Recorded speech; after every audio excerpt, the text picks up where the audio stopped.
नमस्कार, जय हिंद, वंदे मातरम। सभी साथियों का स्वागत है। भाई मैं अब आपको ना टॉपिक वाइज क्या कराऊंगा, क्वेश्चन कराऊंगा।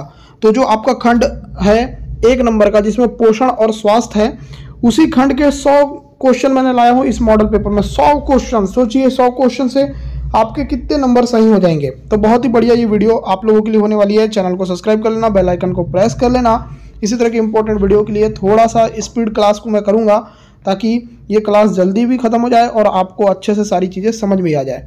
टेलीग्राम पर इसकी पीडीएफ मिलेगी, टेलीग्राम ज्वाइन कर लो, डिस्क्रिप्शन बॉक्स में लिंक है। तो चलिए हम इस वीडियो को यहाँ पर कंटिन्यू करेंगे। तो चलिए, पहला क्वेश्चन, विल्सन रोग मानव शरीर में होता है। पहला ऑप्शन किससे होता है? जिंक की कमी से, जिंक की अधिकता से, तांबे की अत्यधिक वृद्धि से, तांबे की अत्यधिक कमी से। सिंपल सा क्वेश्चन है, आंसर आ जाएगा तांबे की अत्यधिक वृद्धि से।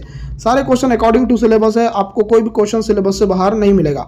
सेकंड क्वेश्चन, फाइलेरिया किसके कारण होता है? फाइलेरिया किसके कारण होता है? बहुत ही बढ़िया क्वेश्चन है। सेकंड क्वेश्चन, इसका आंसर आ जाएगा कृमि की वजह से। और आप लोग बताते जाना कि आपके नंबर कितने आते हैं। पोषण और स्वास्थ्य के 100 MCQ है ये, ठीक है, बहुत ही ज़्यादा इंपॉर्टेंट क्वेश्चन है।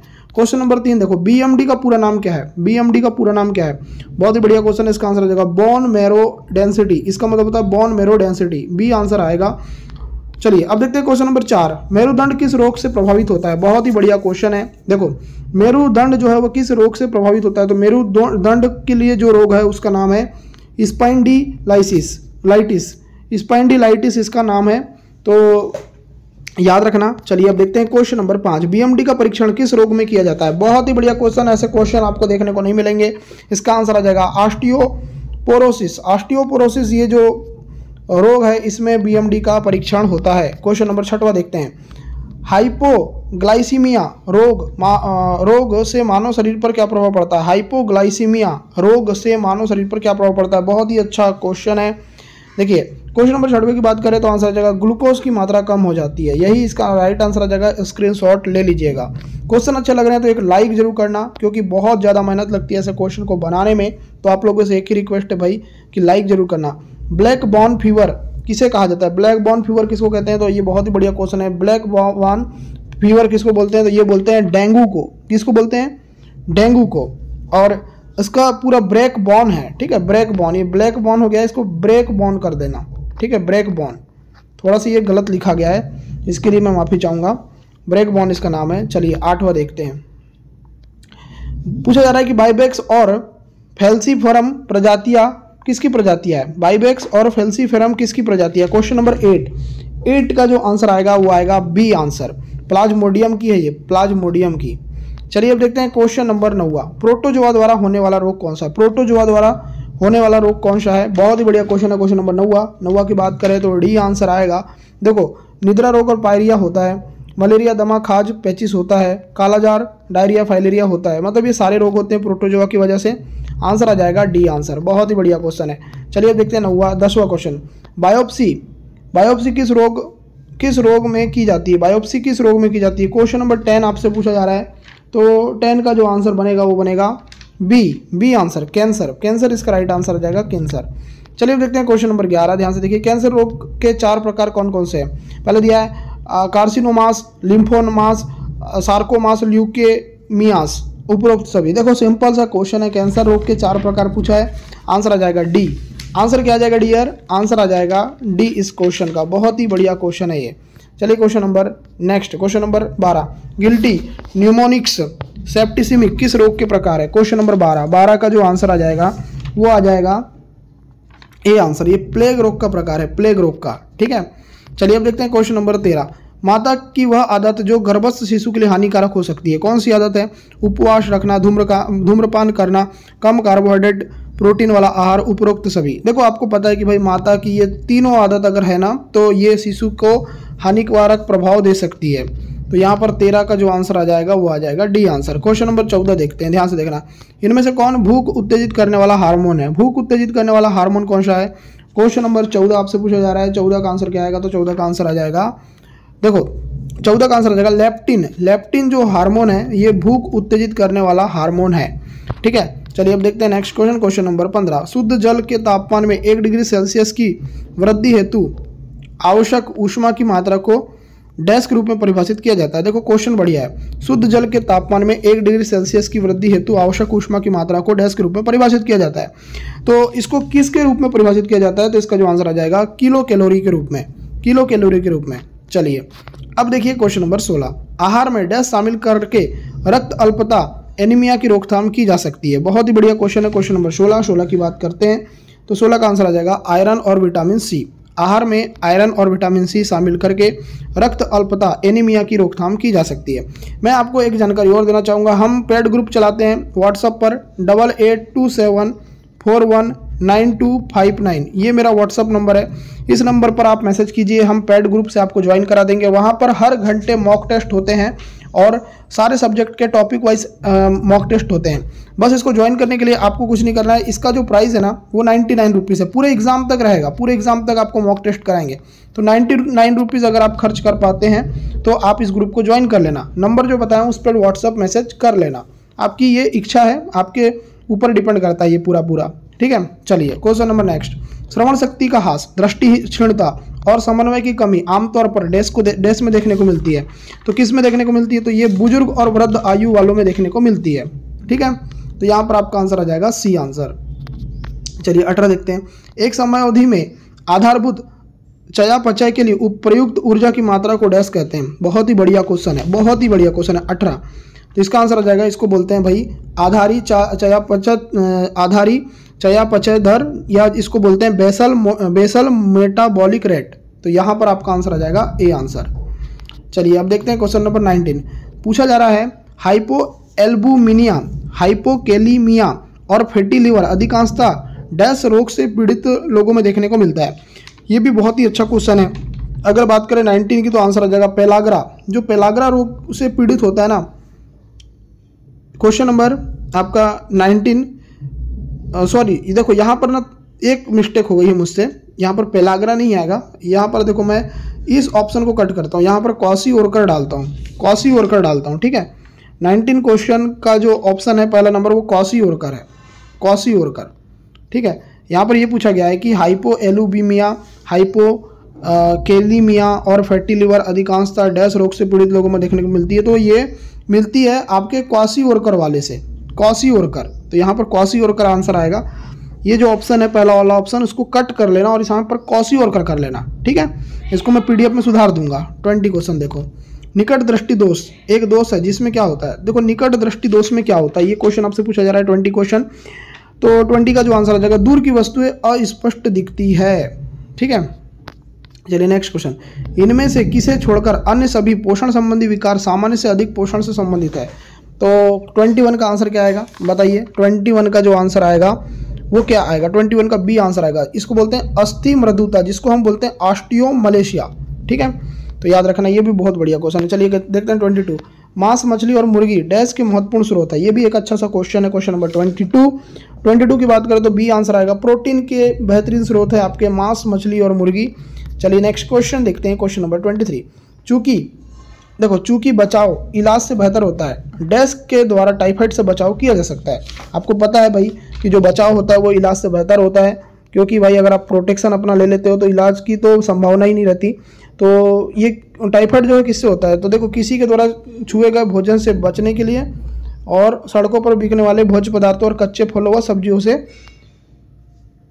से बचने के लिए। तो ये यहाँ पर आपका आंसर आ जाएगा डी, सी आंसर। डी बोल रहा हूँ, सी आंसर आएगा, उपरोक्त दोनों आएगा। 24।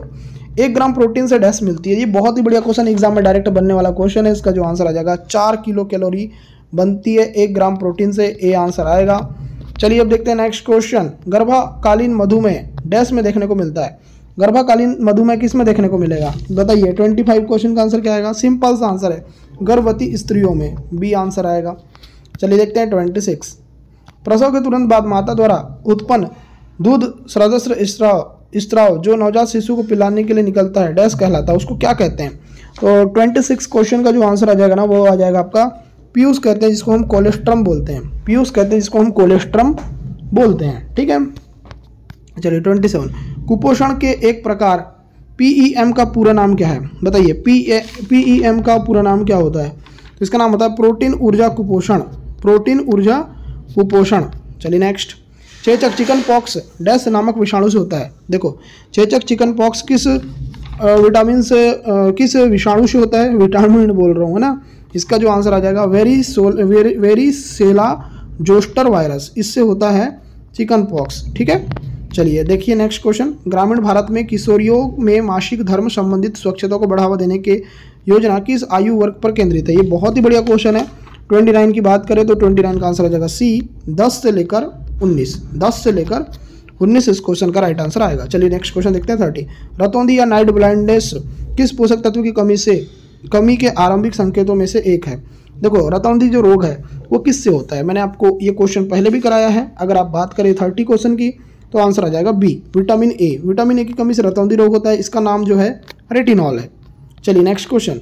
जीरोस्टोमिया लार नहीं बनना, इनमें से किसमें अधिक पाया जाता है? लार किसमें नहीं बनती? 31 का आंसर आ जाएगा बुजुर्ग और वृद्ध आयु वालों में लार नहीं बनती। ठीक है, चलिए अब देखते हैं 32। उल्टियाँ होने के दौरान इनमें से कौन सा खाद्य पदार्थ नहीं लेना चाहिए? दूध व दूध के उत्पाद, अल्कोहल, कार्बोनेटेड पेय, उपरोक्त सभी। तो 32 की बात करें तो आंसर आ जाएगा डी आंसर, उपरोक्त सभी। ठीक है, चलिए 33। संपर्क आहार दूध छुड़ाने की शुरुआत डैश की आयु में की जानी चाहिए? बहुत ही बढ़िया क्वेश्चन है। 33वां क्वेश्चन आंसर जो आ जाएगा 6 माह, 6 माह इसका राइट आंसर आएगा, बी आंसर लगाएंगे। चलिए अब देखते हैं नेक्स्ट क्वेश्चन। राष्ट्रीय अंधता नियंत्रण कार्यक्रम 12वीं पंचवर्षीय योजना के अंतर्गत वर्ष डैश में चालू किया गया? तो बहुत ही अच्छा क्वेश्चन है। 34 का जो आंसर आ जाएगा 1976 में, 1976 इसका राइट आंसर आएगा। स्क्रीनशॉट ले लेना, बहुत इंपॉर्टेंट क्वेश्चन है, वेरी वेरी इंपॉर्टेंट क्वेश्चन। चलिए देखते हैं नेक्स्ट क्वेश्चन 35। मुख्य कोनों पर शोध और दरार फटन की स्थिति को क्या कहते हैं? बहुत ही अच्छा क्वेश्चन है 35 क्वेश्चन। इसका जो आंसर आ जाएगा इसको बोलते हैं, देखो 35 क्वेश्चन आपसे पूछा जा रहा है, इसका जो आंसर आ जाएगा इसको बोलते हैं ओष्ठ विद्रता, जिसको हम बोलते हैं वेलोसिस, चेलोसिस, माफी चाहूँगा, चेलोसिस बोलते हैं या ओष्ठ विद्रता बोलते हैं। ठीक है, चलिए अब देखते हैं नेक्स्ट क्वेश्चन 36। क्षय रोग टीबी की रोकथाम डैश के माध्यम से की जा सकती है? देखो टीबी की रोकथाम अगर आपको करना है तो किसके माध्यम से आप कर सकते हो? बहुत ही बढ़िया क्वेश्चन है, आंसर दीजिए। देखो बीसीजी के टीके के द्वारा बिल्कुल, शिक्षा और खांसने के शिष्टाचार से, तो ये आएगा आपका सी आंसर। नेक्स्ट, शुद्ध रूप से शाकाहारी खान पान वाले व्यक्तियों में विशेष रूप से 5-6 वर्ष की आयु के बाद डैश परिसंचरणशील स्तर आमतौर पर कम होते हैं? तो मैं आपको बता देता हूँ 37 का जो आंसर बनेगा वो बनेगा विटामिन B12। चलिए अब हम देखेंगे नेक्स्ट क्वेश्चन, और नेक्स्ट क्वेश्चन है 38। राष्ट्रीय मानसिक स्वास्थ्य कार्यक्रम डैश के मानसिक स्वास्थ्य संबंधी मुद्दों को संबोधित करने के लिए डिजाइन किया गया? देखो बहुत ही अच्छा क्वेश्चन है। 38 क्वेश्चन की बात करें तो इसका आंसर आ जाएगा ए, किशोरों। राष्ट्रीय मानसिक स्वास्थ्य कार्यक्रम किशोरों के मानसिक स्वास्थ्य संबंधी मुद्दों को संबोधित करने के लिए डिजाइन किया गया। ठीक है, तो इसका आंसर याद रख लेना, स्क्रीनशॉट ले लेना। चलिए देखते हैं 39 क्वेश्चन। जन्म के समय कम भार को कितने पाउंड से कम भार के रूप में परिभाषित किया गया है? बहुत ही अच्छा क्वेश्चन।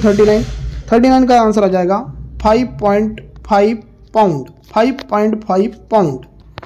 चलिए नेक्स्ट, किशोरों के लिए आयरन और फॉलिक एसिड की टेबलेट किस रंग की होती है? बहुत ही बढ़िया क्वेश्चन है। क्वेश्चन नंबर 40 का जो आंसर आ जाएगा वो आ जाएगा सी, आयरन की नीली गोली। ठीक है, आयरन की नीली गोली, 40 का आंसर आ जाएगा आयरन की नीली गोली, नीली कलर की होती है। ठीक है, आयरन की नीली गोली और फॉलिक एसिड की भी नीली गोली, तो यहाँ पर 40 का आंसर आ जाएगा सी। चलिए अब देखते हैं नेक्स्ट क्वेश्चन 41। डीपीटी वैक्सीन किन रोगों की से सुरक्षा प्रदान करता है? डीपीटी, देखो डीपीटी में नाम से ही स्पष्ट आपको हो जाएगा, है ना। देखो डी से हो जाएगा डिप्थीरिया, बी से हो जाएगा पर्टूसिस और टी से हो जाएगा टिटनेस। डीपीटी जो है सी ऑप्शन आपका आएगा करेक्ट, सी ऑप्शन 41 का सी ऑप्शन आएगा। ठीक है, चलिए अब देखते हैं नेक्स्ट क्वेश्चन, और नेक्स्ट क्वेश्चन 42 पूछा जा रहा है कि अतिरिक्त ग्लूकोज को ग्लाइकोजन में बदलता है, तो अतिरिक्त ग्लूकोज को ग्लाइकोजन में कौन बदलता है? 42 क्वेश्चन आपसे पूछा जा रहा है, इसका आंसर आ जाएगा इंसुलिन हार्मोन बदलता है। चलिए अब देखते हैं नेक्स्ट क्वेश्चन, क्वेश्चन नंबर 43। मानव शरीर का सबसे कठोर भाग कौन सा है? इनमल है, डेंटाइन है, हड्डी है या स्टेप्स है? बहुत ही अच्छा क्वेश्चन। 43 की बात करें तो 43 का जो आंसर बन जाएगा वो बन जाएगा इनमल है। इनमल जो है ना मानव शरीर का सबसे कठोर भाग है। चलिए देखते हैं 44। मानव शरीर में डुओडेनम की आकृति अंग्रेजी के किस अक्षर जैसे है? बहुत ही बढ़िया क्वेश्चन है ये, बहुत ही बढ़िया क्वेश्चन। 44 तो बात करें इस क्वेश्चन की तो इसका आंसर आ जाएगा सी आकार का है। डुओडेनम की जो आकृति है वो किस प्रकार है? तो इसका आंसर आ जाएगा सी आकार की। इलियम की दीवार की भीतरी सतह पर उंगलियों के समान संरचना पाई जाती है, जिन्हें कहते हैं, क्या कहते हैं इनको? तो 45 का जो आंसर आ जाएगा, इसको बोलते हैं विलाई। क्या बोलते हैं? विलाई। ये विले लिखा है ना, इसको विलाई कर लेना। क्या कर लोगे? इसको विलाई कर लोगे। क्या ऑफ क्वेश्चन है? इलियम की दीवार के भीतरी सतह पर उंगलियों के समान संरचनाएं पाई जाती है, जिसको क्या कहते हैं? विलाई कहते हैं। चलिए अब देखते हैं नेक्स्ट क्वेश्चन। मानव शरीर में पाचन की प्रक्रिया समाप्त हो जाती है। बहुत ही बढ़िया क्वेश्चन। छोटी आंत के सीकम में, बड़ी आंत के रेक्टम में, छोटी आंत में, बड़ी आंत में। बहुत ही अच्छा क्वेश्चन है। 46 की बात करते हैं हम। 46 का जो आंसर आ जाएगा वो आ जाएगा छोटी आंत में। ठीक है, चलिए अब देखते हैं 47। छोटी आंत का सबसे पहला और सबसे छोटा भाग कौन सा है? बहुत ही बढ़िया क्वेश्चन है। 47 क्वेश्चन आपसे पूछा जा रहा है। इसका जो आंसर आ जाएगा वो क्या आ जाएगा? तो 47 का आंसर आ जाएगा बी, सीकम।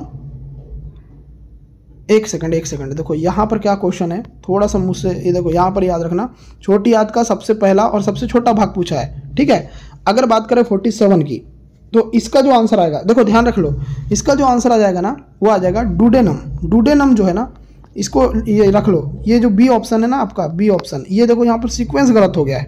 पहले ए ऑप्शन है, यहाँ पर बी ऑप्शन है, यहाँ पर सी ऑप्शन है, यहाँ डी ऑप्शन है, सीक्वेंस में गड़बड़ है। तो ये वाला जो आंसर है डुडेनम, इसको तो याद ही रख लो, डुडेनम। ठीक है, छोटी आंत का सबसे पहला और सबसे छोटा भाग डुडेनम है। पीडीएफ आपको बिल्कुल सुधरी वाली मिलेगी, टेंशन मत लो। 48 एक दो क्वेश्चन हो जाते हैं मिस्टेक प्रिंट में। भोजन को निगलते समय श्वसन नली में जाने से रोकती है। क्या रोकती है? 48 क्वेश्चन, बहुत ही बढ़िया क्वेश्चन। तो देखो एक बार फिर से देखो, भोजन को निगलते समय श्वसन नली में जाने से रोकती है। क्या रोकती है? 48 क्वेश्चन आपसे पूछा जा रहा है। इसका आंसर आ जाएगा एपिग्लोटिस रोकती है। एपिग्लोटिस, एपिग्लोटिस जिसको बोलते हैं, ये रोकती है। चलिए नेक्स्ट, हमारे दांत का इनमल और डेंटाइन मुख्य रूप से किसका बना होता है? बहुत ही बढ़िया क्वेश्चन है। 49 का जो आंसर आ जाएगा ये बना होता है कैल्शियम और फास्फोरस से। चलिए देखते हैं 50 क्वेश्चन। मुख गुहा में लार का पीएच कितना होता है? ये क्वेश्चन एग्जाम में डायरेक्ट बन सकता है। बहुत ही बढ़िया क्वेश्चन है। अगर बात करें मुख गुहा के लार का पीएच की, मुख गुहा के लार का पीएच के मान ज्ञात करें तो ये होता है 6.8, है ना। ये क्वेश्चन एग्जाम में बनने वाला है। चलिए नेक्स्ट क्वेश्चन 51। छोटी आंत में एंजाइम की सक्रियता के लिए डैश की आवश्यकता होती है। देखो अगर छोटी आंत में हमको एंजाइम की सक्रियता को बनाए रखना है तो किसकी आवश्यकता होती है? तो आप बोलोगे सर क्षारीय माध्यम की आवश्यकता होती है। ए आंसर आएगा। चलिए नेक्स्ट क्वेश्चन। ये क्वेश्चन देखो बहुत बढ़िया क्वेश्चन है। वो पूछा जा रहा है कि आइलेट्स ऑफ लैंगरहैंस की विभिन्न कोशिकाएं और उनमें स्रावित हार्मोन के संदर्भ में सही मिलान करना है आपको। ठीक है, तो मैं आपको बता देता हूँ। देखो 52 का जो सही मिलान आएगा, इस डेल्टा कोशिका जो है उसका आएगा सोमेटोस्टेटिन, बीटा कोशिका का आएगा ग्लूकागन, है ना। फिर देखो अल्फा कोशिका का आएगा इंसुलिन और लास्ट में ये सी भी आएगा। ये सभी इसका राइट आंसर आएगा। नेक्स्ट क्वेश्चन देखते हैं 53। औषधि अंग अपेंडिक्स जिसकी रचना एक उंगली जैसी होती है किसका भाग है? तो अपेंडिक्स किसका भाग है? ये क्वेश्चन आपसे पूछा जा रहा है। तो 53 की बात करें तो इसका आंसर आ जाएगा सी, बड़ी आंत के सीकम का भाग है। बड़ी आंत के सीकम का भाग है, 53 का सी आएगा। नेक्स्ट, निम्न में से कौन सा एक बड़ी आंत का कार्य नहीं है? बड़ी आंत का कार्य कौन सा नहीं है? 54 क्वेश्चन आपसे पूछा जा रहा है। तो भोजन का पाचन करना, ये बड़ी आंत का काम नहीं है। चलिए अब देखते हैं नेक्स्ट क्वेश्चन। रक्त शर्करा का सामान्य स्तर से ऊपर बढ़ाना जाना जाता है, तो इसको क्या जानते हैं? इसको किस नाम से जानते हैं? 55 क्वेश्चन। तो 55 का आंसर आ जाएगा, इसको बोला जाता है हाइपरग्लाइसेमिया। हाइपरग्लाइसेमिया, यहाँ लगा देंगे डी आंसर। चलिए देखते हैं नेक्स्ट क्वेश्चन 56। हैजा और टाइफाइड का पहला टीका जनता के लिए कब उपलब्ध हुआ था? बहुत ही बेहतरीन सा question. A B C D option में से आपको बताना है कि हैजा और टाइफाइड का पहला टीका जनता के लिए कब उपलब्ध हुआ था। 56 क्वेश्चन आपसे पूछा जा रहा है। आंसर क्या आएगा? तो इसका आंसर आ जाएगा 1890 के दशक में, बी आंसर आएगा। चलिए बढ़ेंगे नेक्स्ट क्वेश्चन 57। प्रतिरक्षण एक महत्वपूर्ण है, जन स्वास्थ्य हस्तक्षेप है, स्वास्थ्य निवेश है, असतर्कता रोकथाम है, उपरोक्त सभी। 57 की बात कर रहा हूँ मैं। 57 का जो आंसर बन जाएगा वो बन जाएगा डी आंसर। चलिए नेक्स्ट क्वेश्चन। किशोर अवस्था में बालिकाओं हेतु आयरन की आवश्यकता होती है, कितनी होती है? 58 क्वेश्चन, बहुत ही बढ़िया सा क्वेश्चन है। देखो मैं आपको बता देता हूँ 58 का जो आंसर आ जाएगा वो क्या आएगा? तो इसका आंसर आ जाएगा 28 से लेकर 30 मिलीग्राम प्रतिदिन। कितनी होती है? 28 से लेकर 30 मिलीग्राम प्रतिदिन। चलिए 59वां क्वेश्चन। 2 माह की आयु में शिशु को कौन सा टीका लगाया जाता है? ये बेहतरीन सा क्वेश्चन आपके स्क्रीन पर 59 और 59 का आंसर आ जाएगा भाई डीपीटी का जो द्वितीय टीका होता है ना, वो 2 माह के आयु में शिशु को लगाया जाता है। चलिए नेक्स्ट क्वेश्चन। बच्चों को जन्म के समय कौन सा टीका दिया जाता है? बहुत ही बढ़िया क्वेश्चन। देखो बीसीजी का टीका जन्म के समय दिया जाता है। चलिए नेक्स्ट क्वेश्चन देखते हैं। बीसीजी का पूरा नाम क्या है? क्वेश्चन में पूछा जा रहा है कि बीसीजी का पूरा नाम क्या है। तो मैंने ये क्वेश्चन भी आपको कई बार कराया है और आपको ये क्वेश्चन बन ही जाना चाहिए। इसका नाम फुल फॉर्म होता है बेसिलस कैलेमेटग्यूरिन, इसका मतलब होता है सी आंसर आएगा। चलिए देखते हैं 62। पूछा जा रहा है कि इनमें से कौन सा एक संयुक्त टीका है, HIV, DPT, HEPB या वायरसिला। ठीक है, तो वारीसेला है ये, वायरसिला नहीं है, वारीसेला है। क्या है? वारीसिला। ठीक है, तो आपको पूछा जा रहा है कि संयुक्त टीका कौन सा है, तो 62 की बात करते हैं तो बी आंसर आएगा। DPT एक संयुक्त टीका कहलाता है। 3 बीमारियां होती है, डिप्थीरिया, पर्ट्यूसिस और टिटनेस। 3 बीमारियों का टीका एक साथ लगाया जाता है। चलिए 63। विश्व स्वास्थ्य संगठन WHO का मुख्यालय कहाँ पर है? मैंने ये क्वेश्चन आपको कई बार कराया। 63 का आंसर आ जाएगा जिनेवा में है। ठीक है, चलिए देखते हैं 64। मानव शरीर में सबसे कम मात्रा में आवश्यक पोषण तत्व कौन सा है? 64, तो इसका आंसर आ जाएगा विटामिन इसका आंसर आएगा। नेक्स्ट देखते हैं 65। गर्भावस्था के दौरान प्रतिदिन कितने ग्राम प्रोटीन लेने चाहिए? तो 65 क्वेश्चन है, तो इसका आंसर आ जाएगा 80 ग्राम प्रोटीन लेना चाहिए। कितनी? 80 ग्राम। ठीक है, चलिए अब देखते हैं नेक्स्ट क्वेश्चन 66। खसरा का टीका प्रायः किस आयु में लगाया जाता है? खसरा को हम मीजल्स भी बोलते हैं। किस आयु में लगाया जाता है? 66वां क्वेश्चन पूछा जा रहा है, तो 9 महीने में। चलिए देखते हैं 67। इनमें से कौन एक आवश्यक अमीनो अम्ल है? एलानिन, एस कार्बिक अम्ल, ये एस कार्बिक है। ठीक है, सेकंड ऑप्शन में। और फिर दिया है ग्लूटामिक अम्ल और लाइसिन। तो यहाँ 67 का जो आंसर आएगा वह आ जाएगा डी, लाइसिन। जो लाइसिन है वो एक आवश्यक अमीनो अम्ल है। नेक्स्ट, BCG का टीका किस बीमारी के प्रतिरक्षण में प्रदान करता है? तो 68 क्वेश्चन, देखो मैं आपको बता देता हूँ 68 का जो आंसर बनेगा वो बन जाएगा तपेदिक, TB। चलिए नेक्स्ट क्वेश्चन। उस प्रक्रिया को क्या कहते हैं जिसमें बड़े और जटिल कार्बनिक अणु एंजाइम की सहायता से छोटे और सरल अणु में टूटते हैं? इस प्रक्रिया को क्या कहते हैं? तो ये क्वेश्चन है आपका 69 और 69 का जो आंसर बनेगा इसको बोलते हैं पाचन। इसका भी याद रख लो, स्क्रीनशॉट ले लो। अगर आपको ऐसे ही क्वेश्चन रेगुलर बेस पे बहुत सारे चाहिए और आपको प्रैक्टिस करना है, एग्जाम निकालना है, तो व्हाट्सएप ग्रुप से ज्वाइन हो जाना। नंबर बता देता हूँ 8827419259। 99 रुपये में पूरे एग्जाम की तैयारी करवा दूंगा, ये गारंटी देता हूँ। 70 क्वेश्चन। दांत का वह भाग जो मसूड़ों के ऊपर निकला होता है क्या कहलाता है? बहुत ही बढ़िया क्वेश्चन है 70वां का क्वेश्चन। देखो 70 की बात करते हैं तो 70 का जो आंसर बन जाएगा वो बन जाएगा बी, क्राउन बोलते हैं इसको। ठीक है, चलिए आप देखते हैं नेक्स्ट क्वेश्चन 71। सामान्यतः अकल की दांत निकलती है। देखो 71 क्वेश्चन आपसे पूछा जा रहा था, ये बता देता हूँ मैं आपको कि 25 वर्ष के बाद आपके अकल की दांत निकलती है। तो 71 का जो आंसर बनेगा वो बनेगा ए आंसर। बात करते हैं 72 की। जठर रस के संदर्भ में कौन सा कथन असत्य है? असत्य कथन बताना है जठर रस के संबंध में। ये जठर होता है, जठर लिखा है यहाँ पर, तो जठर कर लेना, ये जठर होता है। ठीक है, जठर रस के संदर्भ में कौन सा कथन सत्य है? तो 72 का ये आंसर आ जाएगा कि भाई ये पहला ही ऑप्शन गलत है इसका। यह अम्लीय प्रकृति का होता है, बिल्कुल गलत। ये क्षारीय प्रकृति का होता है, ये वाला पॉइंट इसका गलत है। बाकी ये सही है, ये सही है, ये सही है। चलिए नेक्स्ट क्वेश्चन 73। मनुष्यों में अंतिम पाचन कहाँ पर होता है? बहुत ही बढ़िया क्वेश्चन 73 का जो आंसर बनेगा वो बनेगा छोटी आंत में अंतिम पाचन होता है। चलिए 74। अगर रवि के पास दूध के दांत हैं तो इनकी संख्या अधिकतम कितनी हो सकती है? दूध के दांत की अधिकतम संख्या कितनी होती है? इसका आंसर आता है 28। कितनी होती है? 28। आंसर आ जाएगा सी। चलिए, जठर रस में उपस्थित नेज कारक डैश के अवशोषण के लिए आवश्यक है। तो किसका अवशोषण करता है? नेज कारक। मैं आपको बता देता हूँ, नेज कारक जो होता है जठर रस में, नेज कारक वो किसके अवशोषण के लिए आवश्यक होता है? तो 75 क्वेश्चन का जो आंसर बनेगा ना वो बनेगा सी, विटामिन B12 के। चलिए नेक्स्ट। दूध के दांत में अनुपस्थित होते हैं। तो देखो दूध के दांत में क्या अनुपस्थित होते हैं? तो ये दूध के दांत में जो अनुपस्थित होते हैं ना, 76 क्वेश्चन का आंसर आ जाएगा अग्र चवर्णक जो दांत होते हैं ये अनुपस्थित होते हैं। चलिए नेक्स्ट। पित्त रस कहाँ से स्त्रावित होता है? बहुत ही बढ़िया क्वेश्चन है 77। मैं आपको बता देता हूँ, पित्त रस जो है यकृत जो है ना, यकृत, वहाँ से स्त्रावित होता है पित्त रस। चलिए नेक्स्ट क्वेश्चन 78। एक सामान्य व्यक्ति में प्रतिदिन कितनी लार बनती है? ये बहुत ही बढ़िया क्वेश्चन है। इसका आंसर आ जाएगा लगभग 1.5 लीटर। लगभग 1.5 लीटर जो है लार बनती है एक सामान्य व्यक्ति में। चलिए देखते हैं 79। निम्नलिखित में से कौन सा एंजाइम प्रोटीन पाचक नहीं है? कौन सा नहीं है? तो 79 का आंसर आ जाएगा लाइपेज।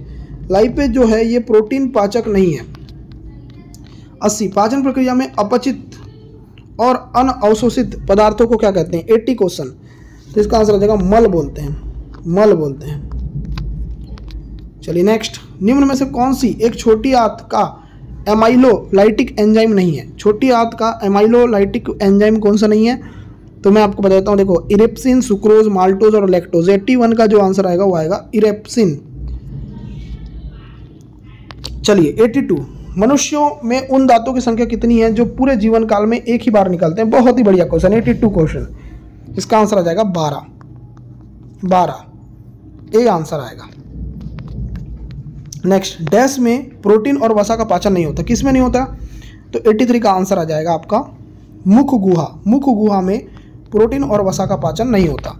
चलिए 84, मानव शरीर का सबसे कठोर ऊतक है? बहुत ही बढ़िया क्वेश्चन।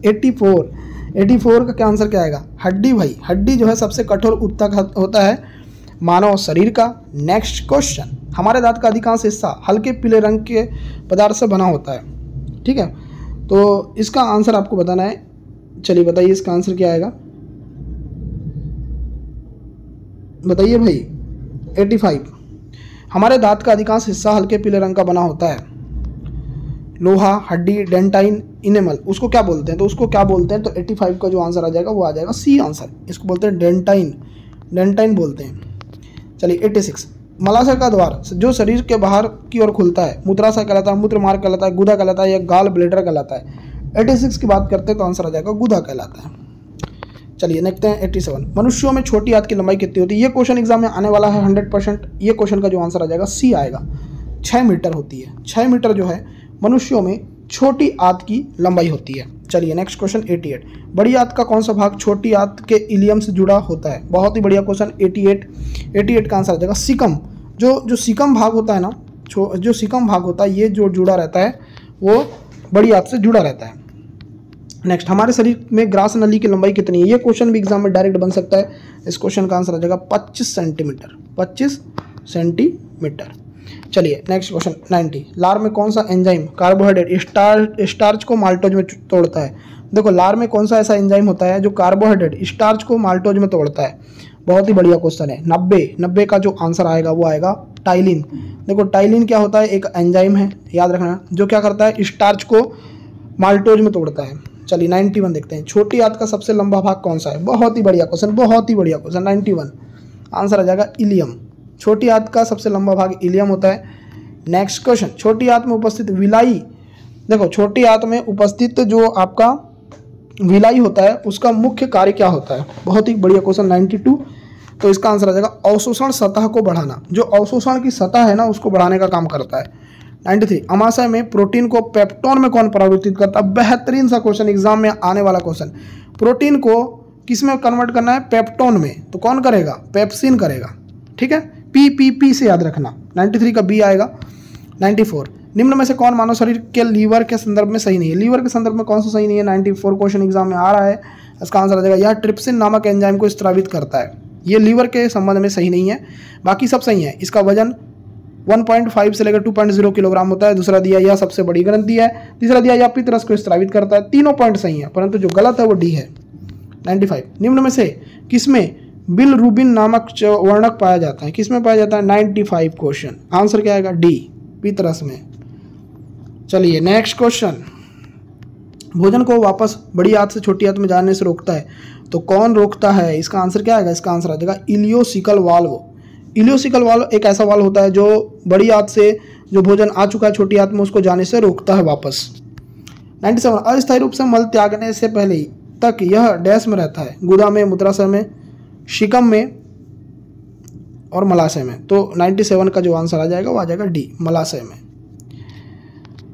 चलिए 98, अमाशय में अंशतः पाचित खाना जो छोटी आंत में प्रवेश करता है उसे क्या कहते हैं? अमाशय में जो अंशतः पाचित खाना होता है जो छोटी आंत में प्रवेश करता है उसे क्या कहते हैं? बहुत ही बढ़िया क्वेश्चन है। 98 का आंसर आ जाएगा बी, इसको बोलते हैं काइम। चलिए 99 क्वेश्चन, बोलस का ग्रास नली में पहुंचते ही इसकी दीवारों में शीतलन या फैलाव शुरू हो जाता है, इसे क्या कहते हैं? बहुत ही बढ़िया क्वेश्चन है। इसका आंसर आ जाएगा, इसको बोलते हैं क्रमाकुंचन। आज का अंतिम क्वेश्चन देखिए, अमाशय उदर गुहा में बाई ओर स्थित होता है, यह अंग्रेजी के किस अक्षर जैसे दिखाई देता है? बताइए। अच्छा क्वेश्चन है ना, ये दिखाई देता है, अमाशय दिखाई देता है अंग्रेजी के जे अक्षर जैसे। तो सारे के सारे क्वेश्चन करा दिए हैं भाई, टोटल 100 क्वेश्चन कराया हूँ और ये सारे क्वेश्चन पोषण और स्वास्थ्य टॉपिक से थे। पोषण और स्वास्थ्य टॉपिक के 100 क्वेश्चन काफ़ी ज़्यादा हेल्प करेंगे आपको एग्जाम में।